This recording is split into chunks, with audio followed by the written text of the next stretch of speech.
Hello student, तो आज का हमारा टॉपिक फार्माकोकाइनेटिक है। ये एक फार्माकोलॉजी का इंपॉर्टेंट टॉपिक होता है। फार्माकोकाइनेटिक में फार्माको शब्द जिसका मतलब तो ड्रग होता है, जबकि काइनेटिक जो होता है उसका मतलब मूवमेंट होता है। मतलब यहाँ पर ड्रग जो है उसकी बॉडी के अंदर मूवमेंट, और उसी की स्टडी को फार्माकोकाइनेटिक कहा जाता है। तो एक तरह से देखें तो what body do on the drug, मतलब हमारी बॉडी जो है वो ड्रग के ऊपर क्या करती है या बॉडी के अंदर ड्रग के साथ क्या इंटरेक्शन होता है, उसकी स्टडी करना फार्माकोकाइनेटिक के अंतर्गत आएगा। तो मेनली फार्माकोकाइनेटिक जो है उसके अंदर जो स्टडी की जाती है वो एक ADME जो है उसके अंतर्गत की जाती है। मतलब ADME जो है वो इसके अंदर इंक्लूड होते हैं। ए का मतलब होता है एब्जॉर्प्शन होता है, मतलब ड्रग जो है उसका एब्जॉर्प्शन करना। डी का मतलब डिस्ट्रीब्यूशन होता है, मतलब बॉडी जो है उसके अंदर ड्रग का डिस्ट्रीब्यूशन होना या ड्रग का वितरण होना। मतलब होता है मेटाबॉलिज्म होता है, ड्रग जो है उसका बॉडी के अंदर मेटाबॉलिज्म होना। और लास्ट में ई का मतलब एक्सक्रीशन होता है, मतलब ड्रग जो है उसका बॉडी से बाहर निकलना और उसकी स्टडी करना। मतलब ड्रग जो है वो बॉडी के अंदर कैसे एब्जॉर्ब होती है, बॉडी में किस तरह से डिस्ट्रीब्यूट हो रही है, उसके बाद ड्रग का मेटाबॉलिज्म कैसे होता है और ड्रग जो है बॉडी से बाहर कैसे निकल रही है, उसकी स्टडी करना ही फार्माकोकाइनेटिक के अंतर्गत आता है। सबसे पहले हम एब्जॉर्प्शन जो होता है, मतलब ड्रग का अवशोषण कैसे होता है उसके बारे में बात करेंगे। लेकिन उससे पहले एक शब्द आता है लिबरेशन होता है। लिबरेशन का मतलब क्या होता है कि ड्रग जो है उसका जो एक्टिव कंपाउंड जो होते हैं उसका क्या होना, सेपरेट होना। हम जो ड्रग लेते हैं वो ड्रग के रूप में नहीं लेते, हम मेडिसिन के रूप में लेते हैं। अब ये जो मेडिसिन जो होती है वो ड्रग का प्रिपरेशन होता है, मतलब ड्रग जो होता है उसका क्या होता है, टेस्ट जो है वो अलग हो सकता है, बिटर हो सकता है। उसके कारण से उसको क्या करते हैं, ग्लूकोज बेस के साथ, ऑयली बेस के साथ उसको प्रिपेयर किया जाता है एक मेडिसिन के रूप में। अब ये जो मेडिसिन जो होती है जो हमारी बॉडी के अंदर जाती है तो उस मेडिसिन से ड्रग जो होती है वो क्या होती है, सेपरेट होती है, अलग होती है। मतलब जो एक्टिव कंपाउंड जो होता है वो फिर क्या होता है, सेपरेट होता है, उसको ही लिबरेशन कहा जाता है। तो सबसे पहले तो क्या होता है, बॉडी के अंदर ड्रग का लिबरेशन होता है। ये ज़्यादातर लिबरेशन जो होता है वो मैक्सिमम वो GI ट्रैक्ट के द्वारा, मतलब ऑरली जो ड्रग लेते हैं उसके अंदर लिबरेशन की प्रक्रिया जो होती है वो ज़्यादा होती है। उसके बाद फिर क्या होता है, एब्जॉर्प्शन होता है। तो एब्जॉर्प्शन का सिंपल मतलब क्या होगा, movement of the drug from its site of administration into the circulation. मतलब ड्रग जो है उसका एडमिनिस्ट्रेशन की जो साइट जो होती है, मतलब जहाँ पर इसको एडमिनिस्ट्रेट किया गया है वहाँ से ब्लड सर्कुलेशन के अंदर पहुँचना, ब्लड के अंदर पहुँचना, उसी को एब्जॉर्प्शन कहते हैं। मतलब ये सिंपल शब्द है, जैसे कि हम खाना खाते हैं उसके अंदर जो भोजन जो होता है उसका क्या होता है, इंटेस्टाइन के अंदर एब्जॉर्प्शन का अवशोषण होता है। ठीक वैसा ही ड्रग जो है उसका भी क्या होता है, एब्जॉर्प्शन होता है। मतलब जहाँ पर इसको एडमिनिस्ट्रेट किया गया है वहाँ से ड्रग जो होती है वो कहाँ जाती है, ब्लड स्ट्रीम के अंदर पहुँचती है और उसी को एब्जॉर्प्शन कहा जाएगा। फिर ड्रग का जो एब्जॉर्प्शन का जो प्रोसेस होता है उसमें मेनली क्या होता है कि ड्रग जो होता है उसका जो बायोलॉजिकल मेम्ब्रेन जो होती है, जो कि सेल मेम्ब्रेन होती है, उसके अक्रॉस क्या होता है, ट्रांसपोर्टेशन होता है। मतलब बायोलॉजिकल मेम्ब्रेन जो है उसको क्रॉस करके ब्लड के अंदर पहुँचती है। अब ये जो ट्रांसपोर्टेशन जो हो रहा है ड्रग का वो दो तरीके से होता है। एक होता है वो तो पैसिव ट्रांसपोर्टेशन होता है। पैसिव ट्रांसपोर्टेशन इसके बारे में हमने डिटेल में तो सेल जो है सेल ट्रांसपोर्टेशन सिस्टम पढ़ा था, उसके अंदर हम पढ़ चुके हैं। पैसिव ट्रांसपोर्टेशन के अंदर मेनली क्या होता है, पैसिव डिफ्यूजन होता है। डिफ्यूजन, सिंपल डिफ्यूजन का मतलब यही होता है कि मॉलिक्यूल्स जो होता है या अणुओं का अधिक सांद्रता से कम सांद्रता की तरफ मूव करना, उसी को डिफ्यूजन कहा जाता है। तो कुछ ड्रग जो होती है वो मेनली पैसिव डिफ्यूजन जो है उसके द्वारा ट्रांसपोर्ट होती है। इसके अंदर एनर्जी जो है उसका इस्तेमाल नहीं किया जाता, इसी कारण से इसको पैसिव डिफ्यूजन कहते हैं। सेकंड, इसके अंदर क्या होता है कि ड्रग के मॉलिक्यूल्स जो होते हैं, मतलब ड्रग के अणु, वो अधिक सांद्रता से कम सांद्रता की तरफ मूव करते हैं। मतलब जहाँ पर एडमिनिस्ट्रेट की गई ड्रग वहाँ तो ड्रग की सांद्रता क्या होगी, कॉन्सेंट्रेशन ज़्यादा रहेगा और ब्लड के अंदर उसका कॉन्सेंट्रेशन कम रहेगा और उसके कारण से क्या होगा कि ड्रग के मॉलिक्यूल्स जो होते हैं वो फिर क्या होगा, हायर कॉन्सेंट्रेशन जो एडमिनिस्ट्रेशन की साइट है वहाँ से सीधा कहाँ पहुँच जाएंगे, ब्लड के अंदर पहुँच जाएंगे। इसके अलावा एक लिपिड सोल्यूबल ड्रग जो होती है वो मेनली सेल मेम्ब्रेन जो होती है उसका जो लाइपोइडल मैट्रिक्स जो होता है उसके अंदर डिजोल्व होती है, मतलब उसके अंदर घुल जाती है और घुलने के बाद वो डिफ्यूज़ होती है। एक एब्जॉर्प्शन की रेट जो होती है कि ड्रग का एब्जॉर्प्शन कितना हो रहा है वो डिपेंड करता है कि ये दो कंपार्टमेंट रहते हैं, एक तो एडमिनिस्ट्रेशन की साइट वाला कंपार्टमेंट और दूसरा ब्लड जो है उसके अंदर कंपार्टमेंट, और उसके अंदर कॉन्सेंट्रेशन कितना है उसके ऊपर डिपेंड करता है। क्योंकि मूवमेंट का कैसे हो रहा है, यहाँ पर हायर कॉन्सेंट्रेशन जो है वहाँ से लोअर कॉन्सेंट्रेशन की तरफ हो रहा है।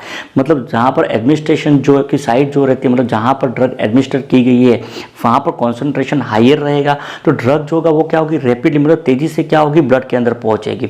एक एब्जॉर्प्शन की जो डिग्री जो होती है, स्पीड जो होती है वो मेनली डिपेंड करती है मॉलिक्यूल्स की साइज जो होती है उसके ऊपर।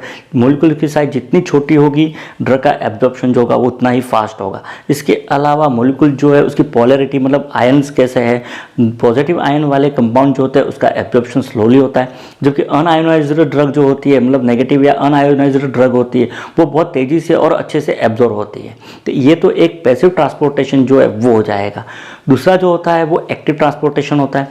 एक्टिव ट्रांसपोर्टेशन के अंदर क्या होता है कि मॉलिक्यूल जो है उसका ट्रांसपोर्टेशन जो होता है कॉन्सेंट्रेशन ग्रेडियंट इसके अगेंस्ट होता है, विपरीत होता है। मतलब ऐसा नहीं है कि इसके अंदर हायर कॉन्सेंट्रेशन से लोअर कॉन्सेंट्रेशन की तरफ जाएगा। इसमें लोअर कॉन्सेंट्रेशन जो है मतलब कम सांद्रता वाली जगह से ज़्यादा सांद्रता वाला एरिया जो है वहाँ पर भी ट्रांसपोर्टेशन हो सकता है, लेकिन इसके ट्रांसपोर्टेशन के लिए एक कैरियर जो है उसकी आवश्यकता होती है। कैरियर के बारे में भी हमने प्रीवियसली पढ़ चुका था कि प्लाज्मा मेम्ब्रेन जो होती है उसके अंदर प्रोटीन के विशेष प्रकार के मॉलिक्यूल्स होते हैं जो क्या करते हैं, कैरियर का काम करते हैं। लेकिन ये कैरियर जो होते हैं वो मेनली क्या करते हैं, एनर्जी जो होती है मतलब ऊर्जा उसकी आवश्यकता पड़ती है। एनर्जी के द्वारा ही क्या करते हैं, ये ट्रांसपोर्ट करते हैं और इसी कारण से इसको एक्टिव एब्जॉर्प्शन कहा जाता है। अब ये मॉलिक्यूल्स जो होते हैं या ये जो कैरियर जो होते हैं वो विशेष प्रकार के डिज़ाइन होते हैं। मतलब स्पेसिफिक मॉलिक्यूल जो होता है या स्पेसिफिक केमिकल जो होता है उसके लिए डिज़ाइन होते हैं। सोडियम का अलग से होगा, पोटेशियम का अलग से होगा, ग्लूकोज का अलग होगा, एमिनो एसिड का अलग होगा। मतलब स्पेसिफिक मॉलिक्यूल्स जो होगा उसके लिए विशेष प्रकार का क्या होगा, कैरियर होगा। और वो कैरियर जो होता है वो उसी मॉलिक्यूल जो है उसको ही क्या करेगा, ट्रांसफर करेगा। इसके अलावा इसके अंदर ड्रग का जो मूवमेंट जो होता है वो केवल एक ही दिशा के अंदर होता है, दोनों दिशा के अंदर नहीं होता। जैसा कि डिफ्यूजन के अंदर तो क्या होता है, हायर से लोअर की तरफ होगा, तो उसमें क्या होगा कि एक तरफ यदि कॉन्सेंट्रेशन बढ़ जाता है तो फिर क्या होगा, मॉलिक्यूल्स वापस क्या होंगे, दूसरी तरफ आ सकते हैं। या तब तक होता रहता है जब तक कि वहाँ पर दोनों तरफ क्या आ जाए, इक्विलिब्रियम नहीं हो जाए। जबकि एक्टिव के अंदर ऐसा नहीं होता है। एक्टिव के अंदर क्या होता है कि मूवमेंट जो होता है वो केवल एक ही डायरेक्शन के अंदर होता है, एक ही दिशा के अंदर होता है। तो ये तो मेन ट्रांसपोर्ट का जो तरीका होता है वो हो जाएंगे, जिसके द्वारा ड्रग जो है वो एडमिनिस्ट्रेशन की जो साइट होती है, मतलब जहाँ पर एडमिनिस्ट्रेट की गई है वहाँ से ब्लड के अंदर पहुँचती है। अब ये जो एब्जॉर्प्शन की जो प्रक्रिया जो होती है उसको भी क्या होता है, कुछ फैक्टर जो होते हैं वो क्या कर सकते हैं, प्रभावित कर सकते हैं। और उसके कारण से ड्रग जो है उसकी सांद्रता जो होती है, कॉन्सेंट्रेशन, वो अलग अलग व्यक्तियों में अलग अलग हो सकता है या अलग अलग कंडीशन में अलग अलग हो सकता है। अब वो कौन से फैक्टर है जो ड्रग के एब्जॉर्प्शन को प्रभावित करते हैं, तो उसमें एक तो ड्रग फैक्टर हो जाएंगे, मतलब ड्रग जो है मतलब जो ड्रग दी जा रही है उससे रिलेटेड फैक्टर हो जाएंगे। और ड्रग रिलेटेड फैक्टर के अंदर सबसे पहला तो एक्वायस सॉल्युबिलिटी होता है, मतलब वाटर सॉल्युबिलिटी कह सकते हैं सिंपल, मतलब ड्रग जो है पानी के अंदर सॉल्युबल है या नहीं है। तो वाटर सॉल्युबल ड्रग जो होती है वो तो रैपिडली एब्जॉर्ब हो जाती है, क्योंकि प्लाज्मा मेम्ब्रेन कैसी होती है हमारी, हमने पढ़ा था पहले ही, प्लाज्मा मेम्ब्रेन जो होती है वो उसमें मॉलिक्यूल्स होते हैं, फॉस्फोलिपिड मॉलिक्यूल्स, उसके हेड कैसे होते हैं, हाइड्रोफिलिक होते हैं। हाइड्रोफिलिक मतलब वाटर अट्रैक्टिंग होते हैं, वाटर लविंग होते हैं। तो उसके कारण से क्या होगा कि वाटर सोल्यूबल ड्रग जो होती है वो तो क्या होगी, बहुत ही फास्ट रैपिडली एब्जॉर्ब होगी, जबकि लिपिड सोल्यूबल ड्रग जो होती है वो क्या होती है, धीरे धीरे एब्जॉर्ब होती है। दूसरा कॉन्सेंट्रेशन होता है। कॉन्सेंट्रेशन मतलब सांद्रता। तो डाइल्यूट सोल्यूशन जो होता है, मतलब कम सांद्रता वाला सोल्यूशन जो है उसकी अपेक्षाकृत हाई कॉन्सेंट्रेटेड सोल्यूशन जो है उसका एब्जॉर्प्शन ज़्यादा होता है, क्योंकि कॉन्सेंट्रेटेड सोल्यूशन के अंदर ड्रग जो है उसकी सांद्रता ज़्यादा होगी और सांद्रता होने के कारण से सिंपल डिफ्यूजन की प्रक्रिया जो है वो और ज़्यादा तेज़ी से होगी। तो एक तो ये हो जाएगा। तीसरा आयोनाइजेशन होता है। आयोनाइजेशन का मतलब होता है सिंपली इलेक्ट्रिकली चार्ज ड्रग। यदि ड्रग जो होती है वो आयोनाइज्ड होती है तो उसका एब्जॉर्प्शन जो होता है वो बहुत ही स्लोली होता है या पुअरली होता है, जबकि अनआयोनाइज्ड ड्रग जो होती है वो रैपिडली एब्जॉर्ब हो जाती है। इसके अलावा एब्जॉर्प्शन का जो एरिया होता है, मतलब जहाँ पर ड्रग एब्जॉर्ब होनी है या एडमिनिस्ट्रेशन की साइट है, वहाँ का जो पीएच जो होता है वो भी ड्रग के एब्जॉर्प्शन को प्रभावित कर सकता है। जैसे एसिडिक ड्रग जो है, जैसे एस्पिरिन है, बार्बिट्यूरेट है, तो ये क्या होता है कि एसिडिक पीएच वाले में तो इजी में एब्जॉर्ब हो जाएगी, मतलब अच्छे से एब्जॉर्ब होती है। क्योंकि एल्कलाइन पीएच होता है तो वहाँ पर एब्जॉर्प्शन जो होता है उसका पुअर होता है। जैसे एल्कलाइन ड्रग है, कोई पैथिडीन है, तो वो फिर एल्कलाइन पीएच जो होता है वहाँ पर उसका एब्जॉर्प्शन जो होता है वो क्या होगा, बहुत अच्छे से होगा। तो एक तो ये हो जाएगा। अगला पार्टिकल साइज होती है कि ड्रग जो है उसकी साइज़ कितनी है। तो पार्टिकल साइज पहले ही बात की थी हमने, पार्टिकल साइज जितनी छोटी होगी उसका एब्जॉर्प्शन जो होगा वो बहुत ही तेज़ी से होगा। जैसा एस्पिरिन जो है उसके अणु बहुत ही छोटे होते हैं, छोटे होने के कारण से जीआई ट्रैक्ट के अंदर उसका एब्जॉर्प्शन जो होता है वो बहुत ही अच्छे से होता है। अगला वास्कुलरिटी होता है। वास्कुलरिटी मतलब ब्लड फ्लो जो है वो हो जाएगा कि एडमिनिस्ट्रेशन की साइट जो है वहाँ पर ब्लड फ्लो कैसा है। ब्लड फ्लो यदि अच्छा है या ब्लड फ्लो को बढ़ाया जाता है तो ड्रग का एब्जॉर्प्शन जो है वो भी क्या होगा, तेज़ी से होगा, ड्रग अच्छे से एब्जॉर्ब हो जाएगी या बहुत फास्टर एब्जॉर्ब होगी। अगला रूट ऑफ एडमिनिस्ट्रेशन होता है, मतलब ड्रग जो है किस रूट से दी जा रही है वो भी ड्रग का जो एब्जॉर्प्शन होता है, अवशोषण, उसको प्रभावित कर सकता है। जैसा कि ओरल रूट जो है वो, तो ओरल रूट के अंदर क्या होता है कि हम जो भोजन लेते हैं तो उसके अंदर sodium, potassium, vitamin, amino acid, sugar जो है वो रहता है। और और इनके एब्जॉर्प्शन के लिए इंटेस्टाइन के अंदर क्या होता है, कैरियर मौजूद रहते हैं। तो यदि ड्रग जो दी जा रही है वो केमिकली इनके जैसी है तो उसका एब्जॉर्प्शन जो होगा वो क्या होगा, रैपिडली होगा, मतलब अच्छे से होगा, क्योंकि इंटेस्टाइन के अंदर इनके लिए क्या है, ऑलरेडी क्या है, कैरियर मौजूद रहते हैं। वो कैरियर क्या करेंगे, इनका अच्छे से एब्जॉर्प्शन कर लेंगे। इसके अलावा ड्रग का एब्जॉर्प्शन जो होता है वो डिपेंड करता है एक तो पैसिव डिफ्यूजन के ऊपर कि वहाँ पर पैसिव डिफ्यूजन जो है वो कैसा हो रहा है। दूसरी चीज़ जो है वो है इन्फ्लुएंस बाय डिसोल्यूशन, मतलब ड्रग जो इसका डिसोल्यूशन कैसे होता है। नॉर्मली ड्रग जो होती है वो क्या होता है कि डाइजेस्टिव जूस जो होते हैं उसके अंदर डिसोल्व होती है, तो वो किस प्रकार से उसके अंदर डिसोल्व हो रही है उसके ऊपर। एक ड्रग जो है उसका आयोनाइजेशन कैसा है, इसके अलावा ड्रग जो है उसके पार्टिकल साइज कैसी है। तो ये सब चीज़ें जो होती है वो भी क्या करते हैं कि ओरल रूट के द्वारा जो ड्रग दी जाती है उसको क्या करते हैं, एब्जॉर्प्शन को प्रभावित करती है। एसिडिक ड्रग जो होती है उसका एब्जॉर्प्शन तो स्टोमक के अंदर होता है, क्योंकि स्टोमक का जो मीडियम होता है वो एसिडिक होता है, जबकि स्मॉल इंटेस्टाइन जो है उसका मीडियम एल्केलाइन होता है। उसके कारण से बेसिक ड्रग जो होती है उसका एब्जॉर्प्शन जो होता है वो स्मॉल इंटेस्टाइन जो है उसके अंदर अच्छा होता है। इसके अलावा फूड जो होता है, मतलब खाना जो होता है वो क्या करता है, ड्रग जो है उसको डाइल्यूट कर देता है, और डाइल्यूट करने के कारण से उसका जो एब्जॉर्प्शन जो होता है उसको डिले कर देता है।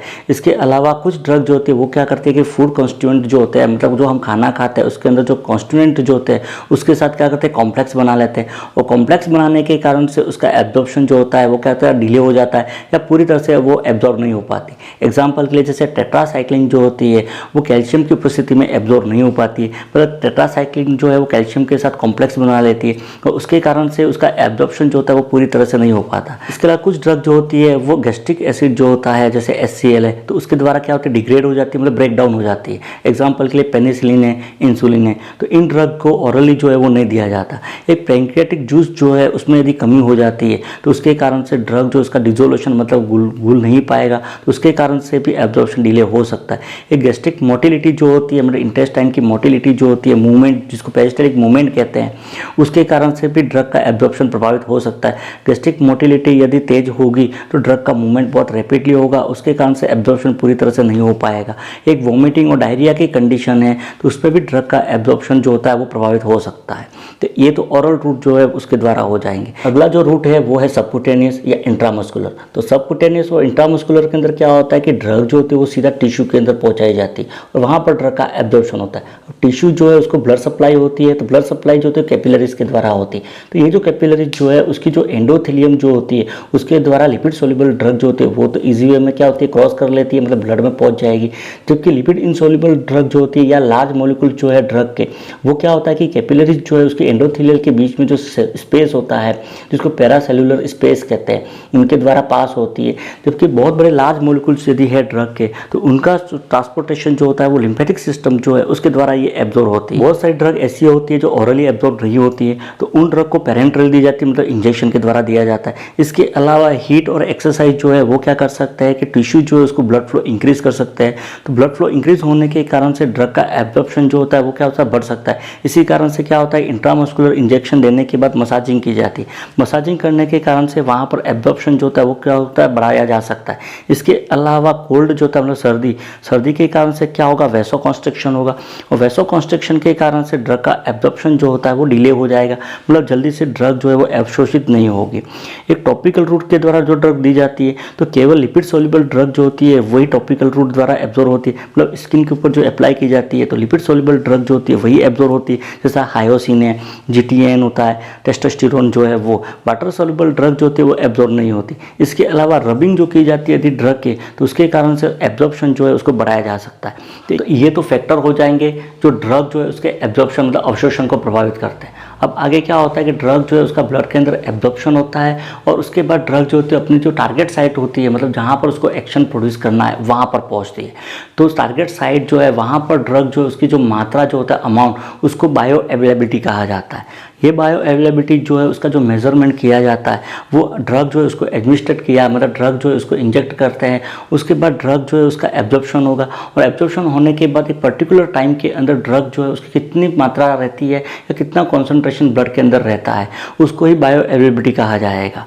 ये बायो अवेलेबिलिटी जो है वो डिपेंड करता है एक तो रूट के कौन से रूट से ड्रग दी जा रही है। जैसे ओरल रूट से यदि ड्रग दी जाती है तो उसमें 100% बायो अवेलेबिलिटी नहीं रहती है, क्योंकि ड्रग जो है उसका 100% एब्जॉर्प्शन नहीं होता है। इसके अलावा उसका मेटाबॉलिज्म होता है, उसके कारण से जितनी ड्रग एडमिनिस्ट्रेट की जाती है उतनी ड्रग ब्लड के अंदर नहीं पहुँचती है या टारगेट साइट तक नहीं पहुँचती है। जबकि इंट्रावेनसली यदि ड्रग दी जाती है तो उसके अंदर बायो अवेलेबिलिटी जो होती है वो 100% रहती है, क्योंकि इसमें न तो ड्रग का एब्जॉर्प्शन होता है न ही उसका मेटाबॉलिज्म होता है। और उसके कारण से जितनी ड्रग दी जा रही है उतनी ड्रग क्या होती है, टारगेट साइट जो है वहाँ पर पहुँचती है। अगला डिस्ट्रीब्यूशन होता है। डिस्ट्रीब्यूशन का मतलब होता है ड्रग जो है उसका बॉडी के अंदर वितरण, मतलब एडमिनिस्ट्रेशन की साइट जो है जहाँ पर एडमिनिस्ट्रेट की गई ड्रग, वहाँ से ड्रग ब्लड स्ट्रीम के अंदर पहुँचती है, ब्लड के अंदर पहुँचती है। ब्लड में पहुँचने के बाद सर्कुलेशन के माध्यम से क्या होता है, पूरी बॉडी के अंदर फैलती है, मतलब दूसरे टिश्यू जो है वहाँ पर पहुँचती है, उसको हम डिस्ट्रीब्यूशन कहेंगे। अब ये डिस्ट्रीब्यूशन जो होता है मतलब ड्रग का टारगेट साइट से पूरी बॉडी के दूसरे टिश्यू में पहुँचना, वो भी कुछ फैक्टर के द्वारा प्रभावित होता है। जैसा एक तो रेट ऑफ सर्कुलेशन, सर्कुलेशन की रेट कितनी है, ब्लड सर्कुलेशन कैसा हो रहा है, एक कार्डिक फंक्शन कैसा है। इसके अलावा लिपिड सोल्युबिलिटी ड्रग की कैसी है कि ड्रग लिपिड सोल्यूबल है, वाटर सोल्यूबल है, उसके ऊपर एक पीएच जो होता है वो भी प्रभावित करता है कि टारगेट साइट जो इसका पीएच कितना है वो भी। अगला tissue and plasma protein binding होती है कि ड्रग जो होती है वो टिश्यू और प्लाज्मा प्रोटीन जो उसके साथ बाइंड कैसी होती है। अधिकतर ड्रग जो होती है वो क्या होती है कि प्लाज्मा प्रोटीन जो इसके साथ बाइंड होती है, बाइंड होने के बाद ये ड्रग का क्या होता है, डिस्ट्रीब्यूशन होता है, सर्कुलेशन के माध्यम से टारगेट साइट पे पहुंचती है। तो वो ड्रग बाइंड कैसी हो रही है उसके द्वारा भी डिस्ट्रीब्यूशन प्रभावित हो सकता है। एक सेल मेम्ब्रेन परमेबिलिटी, मतलब टारगेट साइट जो होती है वहाँ की परमेबिलिटी कैसी है। अगर सेल मेम्ब्रेन जो इसकी परमेबिलिटी अच्छी है तो ड्रग का डिस्ट्रीब्यूशन ईजी वे में हो जाएगा, अगर परमेबल कम है तो ड्रग का डिस्ट्रीब्यूशन अच्छे से नहीं होगा। एक ब्लड सप्लाई जो है वो कैसी है टिश्यू को, यदि टिश्यू को ब्लड सप्लाई अच्छी हो रही है तो ड्रग जो होती है वो ब्लड के माध्यम से अच्छे से पहुँच जाएगी। यदि ब्लड सप्लाई पुअर है तो ड्रग जो है उसका डिस्ट्रीब्यूशन भी पुअर होगा। एक ब्लड बैरियर जो होते हैं तो कुछ बैरियर होते हैं जो क्या करता है कि ड्रग जो है उसको ट्रांसफ़र होने से रोकते हैं, जैसा कि बी होता है blood brain barrier. Blood brain barrier क्या होता है, एक्चुअल की ब्रेन जो है उसकी जो कैपिलरी जो होती है, उसकी जो एंडोथेलियल सेल जो होती है उनके बीच में टाइट जंक्शन होता है, और टाइट जंक्शन होने के कारण से केवल लिपिड सोल्यूबल ड्रग जो होती है और अनआयोनाइज्ड ड्रग जो होती है वही उसको क्रॉस कर पाती, सभी ड्रग जो होती है वो क्रॉस नहीं कर पाती। और उसके कारण से सेंट्रल नर्वस सिस्टम जो है उसके ऊपर एक्ट करने वाली जो भी ड्रग होती है वो लाइपोफिलिक होती है, मतलब लिपिड सोल्यूबल होती है, इसके अलावा अनआयोनाइज्ड ड्रग होती है। जबकि CTZ सेंटर जो होता है, कीमो रिसेप्टर ट्रिगर जोन जो होता है, जो कि मेडुला ऑब्लांगेटा के अंदर होता है, उसके अंदर ये ब्लड ब्रेन बैरियर जो होता है वो मिसिंग होता है, वहाँ पर ब्लड ब्रेन बैरियर नहीं होता, और उसके कारण से क्या होता है कि ड्रग जो होती है वो उसको क्रॉस कर लेती है। वहाँ पर क्रॉस करने के बाद वहाँ पर एक वॉमिटिंग सेंटर होता है, उस वॉमिटिंग सेंटर को क्या करते हैं, स्टिमुलेट करते हैं, और उसी के कारण से कुछ ड्रग जो होती है वो क्या करती है, BBB को क्रॉस कर लेती है, और क्रॉस करने के बाद वॉमिटिंग सेंटर को स्टिमुलेट करती है, और उसके कारण से क्या होता है, नोजिया या वॉमिटिंग होता है। मतलब दवाई लेने के बाद जो जी मिचलाना की कंडीशन जो होती है वो मेन इसी कारण से होती है। डिस्ट्रीब्यूशन के साथ ही एक ड्रग का मेटाबॉलिज्म होता है। मेटाबॉलिज्म मतलब बायो ट्रांसफॉर्मेशन होता है, मतलब केमिकल अल्टरेशन। तो ड्रग जो है उसका बॉडी के अंदर केमिकल चेंजेस होना, तो केमिकल के अंदर बदलाव होना, वही उसकी मेटाबॉलिज्म हो जाएगी। मेटाबॉलिज्म क्या करता है कि ड्रग जो है, जो कि लिपिड सोल्यूबल ड्रग है, तो उसको लिपिड इनसोल्यूबल या वाटर सोल्यूबल ड्रग में बदल देती है, ताकि वो ड्रग जो है वो रीनल ट्यूब्यूल के द्वारा वापस पुनः रीएब्जॉर्ब नहीं हो और किडनी के द्वारा बॉडी से क्या हो जाए, एलिमिनेट हो जाए, मतलब बाहर निकल जाए। हाइड्रोफिलिक ड्रग जो होती है, जैसा कि स्ट्रेप्टोमाइसिन जो है वो बहुत ही कम मेटाबॉलाइज होती है, और ये ड्रग जो होती है वो अनचेंजरी क्या होती है, एक्सक्रीटेड होती है, मतलब बाहर निकल जाती है। प्राइमरी साइट जो होती है ड्रग के मेटाबॉलिज्म की वो लीवर होता है, मतलब मैक्सिमम ड्रग जो होती है वो लीवर के अंदर मेटाबॉलाइज होती है। इसके अलावा कुछ ड्रग जो होती है वो किडनी है, इंटेस्टाइन है, लंग्स है, या प्लाज्मा के अंदर भी मेटाबॉलाइज होती है। मेटाबॉलिक एक्शन जो होता है वो मेनली एंजाइम जो है उसके द्वारा प्रोड्यूस होता है, मतलब बॉडी के अंदर कुछ एंजाइम होता है, वही एंजाइम जो होते हैं वो क्या करते हैं, ड्रग जो होता है उसका ब्रेक डाउन करती है, उसको बदलने का काम करते हैं। ये ड्रग को बदल के फिर क्या करती है, या तो उसका इनएक्टिवेशन करती है, जैसा कि आइबुप्रोफेन है, पैरासीटामोल, टिडोकेन है। ये सब क्या होती है कि ड्रग मेटाबोलाइज होती है, उसके बाद इनएक्टिव हो जाती है। तो कुछ जो ड्रग जो होती है वो क्या होती है, एक्टिव मेटाबोलाइट के अंदर चेंज होती है, जैसा डाइजीपाम है, कोडिन है। ये क्या होती है कि मेटाबॉलिज्म होता है, उसके बाद जो कंपाउंड बनता है वो एक्टिव मेटाबोलाइट हो जाएंगे। तो कुछ ड्रग जो होते हैं उसका क्या होता है, मेटाबॉलिज्म के बाद ही एक्टिवेशन होता है, मतलब ड्रग जो होती है पहले इनएक्टिव होती है, जब उसका मेटाबॉलिज्म होता है उसके बाद ही ड्रग जो होती है वो एक्टिव हो जाती है, और उसके बाद अपना एक्शन जो है वो प्रोड्यूस करती है। और ऐसी ड्रग जो है जो मेटाबॉलिज्म होने के बाद एक्टिवेट होती है उसको प्रोड्रग कहा जाता है। एग्जाम्पल के लिए जैसे लेवोडोपा जो है, एनाप्लाप्रिल जो है, तो ये सब क्या है, प्रोड्रग के अंतर्गत आती है। अब ये जो मेटाबॉलिज्म या बायो ट्रांसफॉर्मेशन जो हो रहा है वो मेनली दो केमिकल प्रोसेस जो है उसके द्वारा होता है। एक जो होता है वो तो नॉन सिंथेटिक होता है, फेज फर्स्ट रिएक्शन होता है जिसमें ऑक्सीडेशन होता है, रिडक्शन होता है, हाइड्रोलाइसिस होता है और उसके द्वारा ड्रग जो इसका मेटाबॉलिज्म होता है। क्योंकि दूसरा जो होता है वो सिंथेटिक रिएक्शन होती है। सिंथेटिक रिएक्शन जो होती है उसके अंदर क्या होता है कि हाई एनर्जी जो है उसकी आवश्यकता पड़ती है। इसमें मेनली एस्पिरिन है, मॉर्फिन है, एड्रेनलिन है, हिस्टामिन है इत्यादि ड्रग जो होती है वो मेनली सिंथेटिक रिएक्शन जो है उसके द्वारा मेटाबॉलाइज होती है। कुछ फैक्टर जो होते हैं वो ये जो ड्रग का मेटाबॉलिज्म जो हो रहा है उसको प्रभावित कर सकते हैं। जैसे एक तो फर्स्ट पास मेटाबॉलिज्म, तो ओरल रूट के द्वारा जो भी ड्रग दी जाती है वो सभी लीवर के अंदर पहुंचती है।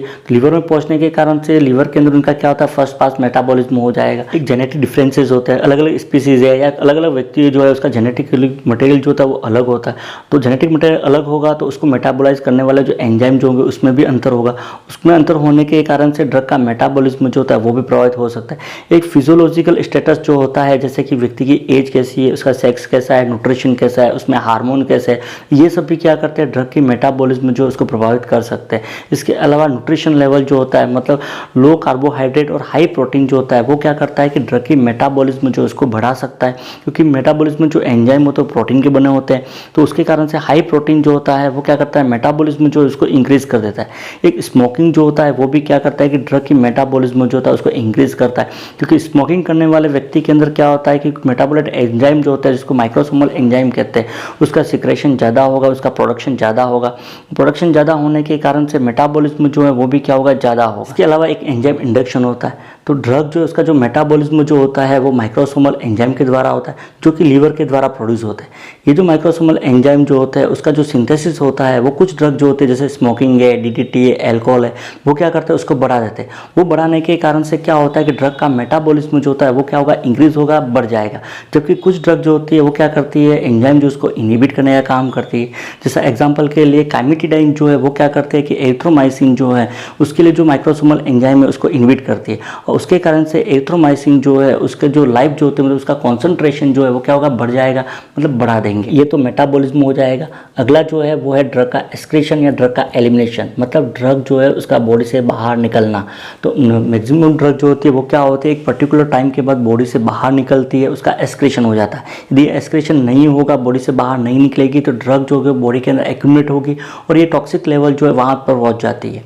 ड्रग का जो एक्सक्रीशन जो होता है, तो कुछ ड्रग जो होती है वो तो वाटर सॉल्युबल होती है, उसके कारण से ड्रग जो होती है वो अनचेंजरी बॉडी से बाहर निकलती है या एलिमिनेट होती है। जबकि कुछ ड्रग जो होती है वो क्या होती है, मेटाबोलाइट होती है, मेटाबॉलिज्म होता है और मेटाबॉलिज्म होने के बाद ये वाटर सॉल्युबल ड्रग जो होती है या वाटर सॉल्युबल मेटाबोलाइट उसके अंदर बदल जाती है और बदलने के बाद बॉडी से बाहर निकलती है। मेन जो ऑर्गन होता है ड्रग के एक्सक्रीशन का वो किडनी होता है। किडनी के द्वारा मैक्सिमम ड्रग जो होती है वो बॉडी से बाहर निकलती है। कुछ ड्रग जो होती है वो अनचेंजरी बाहर निकलती है, जैसे कि लिथियम है, जेंटामाइसिन है, मेथोट्रेक्सेट है, तो ये तो अनचेंजर बाहर निकलती है। क्योंकि कुछ ड्रग जो होती है वो मेटाबॉलिज्म के बाद मेटाबोलाइट में बदलती है और ये मेटाबोलाइट जो होते हैं जो कि वाटर सॉल्युबल होते हैं, जैसा कि पेनिसिलिन है, मिथाइल डोपा है, डिडोटॉक्सिन है, तो ये किडनी के द्वारा बाहर निकलते हैं। इसके अलावा किडनी के अलावा भी कुछ ऑर्गन होते हैं, जैसे स्किन है जो कि सोडियम पोटेशियम का एक्सक्रीशन करती है। लंग्स होता है जो पैराएल्डिहाइड या अल्कोहल जो होता है, वोलेटाइल जनरल एनेस्थीसिया जो इसका एक्सक्रीशन करता है। एक इंटेस्टाइन है तो वो हैवी मेटल जो है, सेना जो है उसका एक्सक्रीशन करता है। कुछ मात्रा में ड्रग जो है वो सलाइवा है, ब्रेस्ट मिल्क है या बाइल जो है उसके द्वारा भी बाहर निकलती है। तो ये तो ड्रग का एक्सक्रीशन हो जाएगा। ये था ड्रग जो है उसका एब्जॉर्प्शन कैसे होता है, ड्रग का अब्जॉर्प्शन कैसे होता है, ड्रग जो है बॉडी में डिस्ट्रीब्यूट कैसे होती है, उसके बाद ड्रग का मेटाबॉलिज्म कैसे होता है और ड्रग जो है उसका एलिमिनेशन मतलब बॉडी से बाहर कैसे निकलती है, और इसकी स्टडी करना ही फार्माकोकाइनेटिक कहा जाता है। तो ये था फार्माकोलॉजी का इंपॉर्टेंट टॉपिक फार्माकोकाइनेटिक। वो अगले वीडियो के अंदर हम फार्माकोडायनामिक जो है उसके बारे में बात करेंगे। नर्सिंग रिलेटेड वीडियो देखने के लिए और फार्माकोलॉजी के वीडियो देखने के लिए चैनल को सब्सक्राइब कीजिए। मिलते हैं अगले वीडियो में। Thank you.